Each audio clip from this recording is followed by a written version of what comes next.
한반도의 통일이 점점 요원해지는 것 같아 걱정입니다. 2023년 5월 23일 고 노무현 전 대통령 서거 14주기 묘역 참배. 안녕하세요. 오늘은 노무현 전 대통령 서거 14주기 일입니다. 스님은 어젯밤에 회관에 도착해서 짐만 풀고 새벽 2시에 김해 봉화마을로 이동했습니다. 4시간가량 이동해서 봉화산 정토원에 도착했습니다. 정토원에 들어가서 먼저 법당에 참배하고 나오니 고 선진규 법사의 따님이신 등령 스님이 스님을 반갑게 맞이해 주었습니다. 스님, 어서 오세요. 오늘은 조금 피곤해 보이십니다. 한 달가량 동남아를 답사하고 어제 공항에서 바로 여기로 왔어요. 차에서 자다가 이제 막 깨서 그런가 봐요. 차담을 나누는 중에 고인의 아드님이신 선건님이 들어왔습니다. 스님, 안녕하세요. 네. 1년에 한 번씩 이렇게 인사를 나누네요. 네, 안 그래도 올해도 오시겠지 하고 어제 저녁부터 생각하고 있었습니다.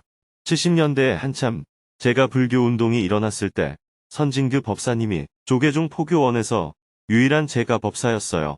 늘 우리를 지도해 주셨는데 제가 당시에 법사 활동을 하겠다고 하니 너무 힘들다고 하지 말라 만류를 하셨어요. 우리가 관계를 맺은 지 오래되었네요. 스님은 정토원에서 차담을 하고 공양간에서 누룽지 한 그릇을 먹은 후 노무현 전 대통령 묘소로 이동했습니다. 묘소 앞에 국화꽃을 한 송이 헌화하고 잠시 묵념했습니다. 봉화마을을 나와 두북수련원으로 이동했습니다. 두북수련원에 도착하자마자 논과 밭, 비닐하우스를 둘러보았습니다. 스님이 없는 동안에도 농사팀 행자님들이 열심히 논과 밭을 일군 덕에 논에는 모가 심겨 있고 비닐하우스에도 고추가 자라고 있었고 길가에 있는 밭에도 여러 농작물들이 꽤 많이 자랐습니다. 초록빛이 가득했습니다. 비닐하우스 고추나 노지 고추나 크기에 차이가 없네요. 스님은 최말순 보살님에게 부탁을 해서 동남아 답사 일정을 함께한 행자님들에게 따뜻한 한국 밥상을 대접하고 식사 후에는 휴식을 취하도록 했습니다. 스님은 원고를 교정하고 업무를 정리한 후에 오후 4시쯤 다시 서울로 출발해서 8시 30분쯤 도착했습니다. 스님은 관계자들과 앞으로 해야 할 일을 의논한 후 약 45일 동안 진행했던 동남아 답사 일정을 모두 마무리하였습니다. 내일은 2달 만에 종교인 모임을 합니다. 종교인 모임을 마치고 오전에는 수행 법회를 하고 오후에는 평화재단 세미나, 기획위원회 회의를 합니다. 저녁에도 수행 법회 생방송을 할 예정입니다. 오늘은 법문이 없었기 때문에 며칠 전 인도네시아 자카르타에서 열린 한국 교민들을 대상으로 한 증문즉설 강연에서 소개하지 못한 내용을 전하며 글을 마칩니다. 한반도의 평화와 통일이 점점 요원해지는 것 같아 걱정입니다. 제가 옛날부터 좋아했던 노래가 우리의 소원은 통일입니다. 통일이라는 과제는 우리 민족의 소명이자 우리가 후손들에게 물려줘야 할 가장 위대한 유산이라고 생각합니다. 그런데 요즘은 통일이 가까워지기보다는 오히려 진영 논리가 강화된다는 측면에서 점점 요원해지는 것 같아 걱정입니다. 통일은 남한과 북한이 하는 것인데도 주변국들의 이해관계가 지나치게 많이 개입되어 있는 것 같아요. 미국, 일본, 중국의 이해관계가 많아서 정작 당사자인 남한과 북한은 이러지도 저러지도 못하는 상황입니다. 남북한이 직접적인 교류를 하는 방안이 가장 좋다고 생각하는데 정부 차원에서 이뤄지지 않으면 민간단체라도 직접적인 교류를 할 수 있는 방법을 찾고 싶습니다. 어려운 부탁이지만 스님께서 그런 활동을 하는 운동 본부를 하나 만들어주시면 좋겠습니다. 이미 그런 일을 하는 단체를 만들어서 활동하고 있습니다. 한반도의 평화와 통일을 위해서 평화재단이라는 단체를 만들어서 초종교적으로, 초정파적으로 활동을 하고 있습니다. 좋은 대학을 가고 싶지만 실제로 공부를 하기는 힘들고 부모들은 아이를 잘 가르치고 싶지만 막상 아이는 부모의 말을 잘 안 듣는 게 현실입니다. 이런 게 인간사입니다. 그런 것처럼 우리 민족의 입장에서는 남북 통일을 이루는 것이 소원이지만 국제 정세의 변화는 그걸 이루기가 어려운 것이 현실입니다. 미중이 패권 경쟁하는 현 정세에서 미국의 입장에서는 통일된 대한민국이 혹시 중국과 가까워지는 건 아닐까 하는 우려를 하고 중국 입장에서는 통일된 대한민국이 미국과 일본 쪽에 가까워지는 건 아닐까 하고 우려를 합니다. 각자가 바라보는 입장에서는 한반도를 둘러싼 지정학적 상황을 고려할 때 통일된 한국이 자기 편에 확실하게 설 것이라는 보장이 없습니다. 그러다 보니 주변 강대국의 입장에서는 현재 자기들이 확보하고 있는 자기 편을 지키는 것이 통일된 대한민국이라는 불확실성을 마주하는 것보다 유리한 것처럼 보이는 것입니다.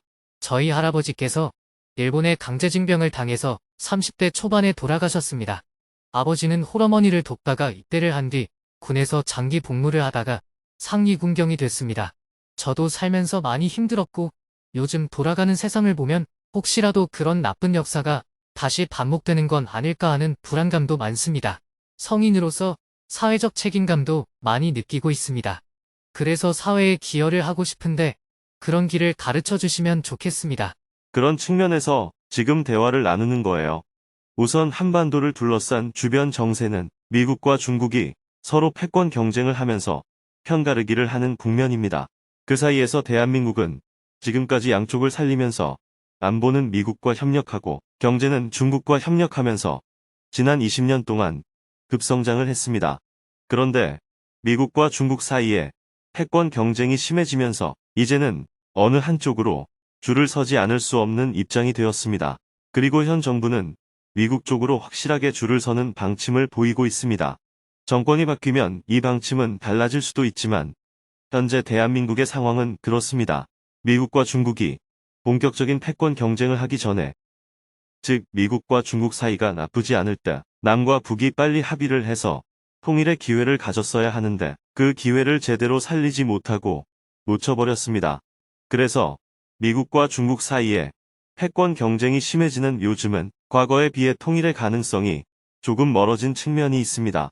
통일은 남과 북의 문제이기 때문에 우리가 서로 원하면 남북이 서로 합의를 하면 되지 않겠느냐고 생각하기 쉽지만 지금 주어진 조건은 설령 남과 북이 합의를 한다고 해도 실제로 남과 북이 실행할 수 있는 게 없습니다. 예를 들어 지난 정부 때 평양에 가서 남북이 합의한 내용을 남한이 하나도 지키지 못했습니다. 금강산 관광도 못했고 철도 연결도 못했고 개성공단 재개도 못했어요. 셋 중 하나도 남측이 지키지 못하니까 북한은 우리가 무엇 때문에 남한과 합의를 하느냐. 어차피 합의를 해도 미국의 허락을 받아야 한다면 미국과 직접 협상을 하지 남한과 이야기를 할 이유가 뭐가 있느냐 라고 생각할 수밖에 없었습니다. 그래서 북한은 미국과 협상을 하려고 했는데 그 협상이 이루어지지 못했습니다. 그리고 지금까지 상황이 고착되어 흘러온 거예요. 지금 남한 정부가 잘했는지 잘못했는지를 말하는 게 아니라 현재 우리를 둘러싼 조건이 그렇다는 말입니다. 국제사회의 협력하에 남과 북이 합의해서 통일을 이루면 통일된 대한민국은 세계 7위 안에 들어갈 만큼 급성장하게 될 것이라는 걸 모두가 알고 있습니다. 좋은 대학에 가고 싶지만 공부는 잘 안 되는 것처럼 통일을 이루면 잠재적 성장 동력이 크다는 사실을 알고 있지만 현실이 그걸 받쳐주지 못하고 있습니다. 그래서 현재는 아무리 통일이 우리의 소원이라고 하더라도 또한 통일 이후에 아무리 많은 이익이 기대된다고 하더라도 당분간 통일은 꿈꾸기가 어렵습니다. 오히려 전쟁만 안 나도 다행인 상황입니다. 그런데 지금 전쟁이 일어날 위험이 높습니다.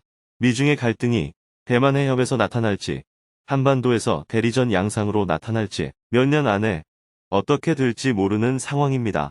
그렇기 때문에 우리는 진보와 보수, 여야를 떠나 한반도에서 절대로 전쟁이 일어나서는 안 된다는 입장을 분명하게 가져야 합니다.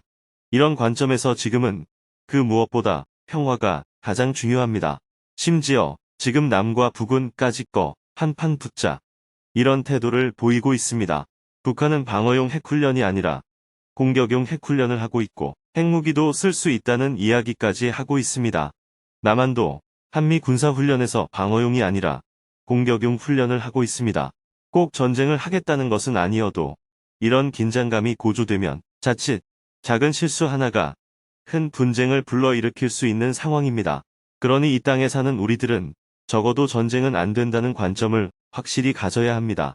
이 땅의 평화를 지키는 것은 진보와 보수의 문제도 아니고 특정 정부의 문제도 아니기 때문에 이런 입장을 확실히 가질 필요가 있습니다. 이 땅에 전쟁이 일어나면 우리가 지난 50년 동안 일궈놓은 성과들이 하루아침에 무너질 수 있습니다. 현재 남북이 갖고 있는 대량 살상 무기의 양이 엄청납니다. 남한에게는 북한의 핵무기가 위협이지만 북한에게도 남한은 큰 위협입니다. 남한이 보유하고 있는 최신 무기의 양은 세계 6위입니다. 그렇기 때문에 자칫 충돌이 일어나면 피난도 못 가보고 모두가 죽게 될 가능성이 큽니다. 그럴 정도로 지금 한반도에는 대량 살상 무기가 집중되어 있는 상태입니다. 혹자는 그렇기 때문에 오히려 전쟁이 안 일어날 것이라고 말하기도 합니다. 전쟁으로 인한 피해가 너무 클 것이 자명하니까 전쟁이 안 날 거라는 거죠. 하지만 그 위험이 너무 크기 때문에 특정 정부, 정파, 종교를 떠나서 현재 대한민국에서 가장 중요한 것은 평화를 지키는 일입니다. 이 땅에 절대로 전쟁이 일어나서는 안 되고 어떤 이유로든 전쟁은 막아야 한다는 관점을 확실하게 가져야 합니다. 만약 우크라이나 전쟁에 남한이 조금이라도 참여하게 되면 결국 러시아의 최신 무기가 북한에 들어올 수 있는 길을 열어주게 됩니다. 이것은 북한의 핵추진 잠수함이나 대륙간 탄도미사일 개발에 큰 영향을 줄 수 있습니다. 지금도 북한은 러시아 기술을 도용해서 미사일 개발을 추진하고 있는데 러시아 무기가 본격적으로 한반도에 들어오게 되면 한반도뿐만 아니라 동아시아 전체에 엄청난 위험을 초래할 수 있습니다. 우크라이나 전쟁이 러시아의 침공으로 시작되어 매우 안타깝긴 하지만 옛날에 우리도 도움을 받았으니 우리도 도와줘야 하는 것 아니냐 하며 우크라이나를 돕기에는 아직 우리가 놓인 처지가 매우 위험한 상황입니다. 그래서 우리의 처지를 고려하면 우크라이나에 무기를 지원하는 것보다는 인도적 지원을 하는 선에서 조절을 하는 게 필요합니다. 그러니 대통령이나 정부 관계자들을 향해 욕만 하지 말고 현재 정세를 직시해서 볼 수 있어야 합니다. 여러분도 막상 그 자리에 가보면 똑같이 골치가 아플 겁니다. 지금 무엇을 어떻게 해야 하는지, 어디에 줄을 서는 게 나을지 고민이 될 거예요. 이러다가 만약 미중 갈등에서 중국이 져서 중국이 분열되면 미국 쪽에 줄을 선 걸 두고 선견지명이 있었다는 평가를 하게 될 것이고, 미중 갈등이 장기전이 되어서 경제가 어려워지면 이게 다 외교를 잘못해서 그렇다는 평가를 하게 될 겁니다. 모두 결과론적인 것이기 때문에 아직은 어떤 길이 바른 길인지 말하기가 어렵습니다. 코로나 팬데믹 이후 북한은 국경을 봉쇄하고 있습니다. 현재로는 민간 차원에서도 어떤 교류나 협력도 이루어지기 어렵습니다. 질문자의 애국심은 높게 사지만 너무 걱정할 필요는 없어요. 현재 우리의 목표는 전쟁이 일어나지 않도록 하는 것입니다. 평화를 지키기 위해서는 여러분 모두가 마음을 모을 필요가 있습니다. 우리는 지난 50년 동안 산업화와 민주화를 거치면서 오늘의 대한민국을 만들었습니다. 이런 대한민국의 성과를 우리 대에서 허물어버리는 어리석은 짓은 해서는 안 됩니다. 그런 점에서 너무 감정적으로 대응해서는 안 됩니다. 어떤 경우에도 문제를 평화적으로 풀어야 합니다. 어디를 가든 갈등은 없을 수가 없습니다.